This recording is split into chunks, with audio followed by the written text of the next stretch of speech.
Hello, welcome to TechEasy. Today in this video, we'll see how you can download and install mysql 8.4 community server to your laptop. On the Google, you can search as download mysql community for 64-bit. Remember, this is for Windows, so I'm downloading 64-bit. So you can x86, 32 or 64-bit, you can click. What I'll do is I'll drop the link in the description. You can directly go to description and click for this link. So you can download any one of this. I am clicking on this bottom one, the second one, download, and it is asking me to sign up for Oracle account. So I'll click on sign up. Till now I don't have a Oracle account. If you already have a existing Oracle account, right away you can click on login and directly log into the Oracle account. So but now I'm just registering, but I'm skipping this step.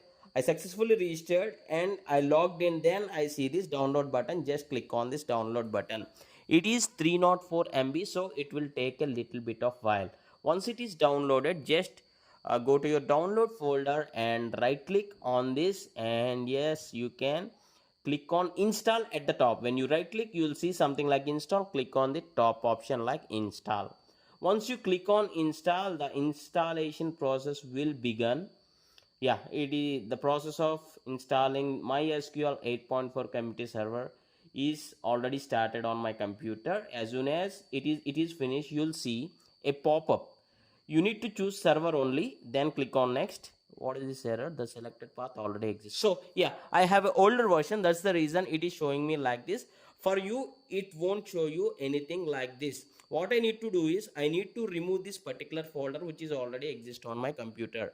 I'll go to this PC, then C drive, then program data, then mysql, and I'll delete the current existing folder. So remember, this error or the issue, you won't see this. I only have this. That's the reason I deleted the folder and click on a C.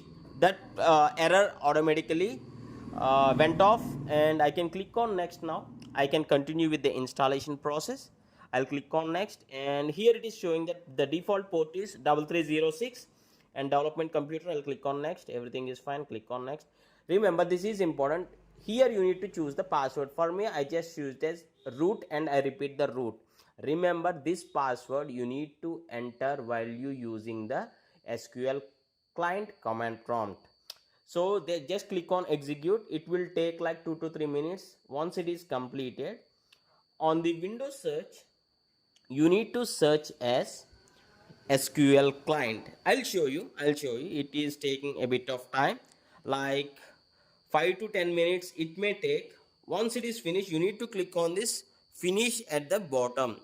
Yeah, see, there is an option like finish. You need to click on this finish option, and after that, on the Windows search, I'll show you. Yeah, finish. Yeah, everything is finished. Successful installation has been successful.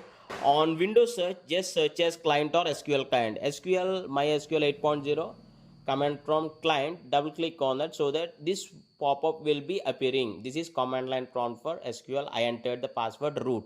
So whatever the password you have chosen, you need to enter the password here. So we'll try to do some basic commands like I'll create DB. This is wrong. What I'll do is I'll use show databases, so this will show up all the existing databases. I'll use something like use system, which is database change. So if you do have any other questions or issues, please do ask in the comments so that I'll try to answer them as soon as possible. And thanks for watching. Have a nice day.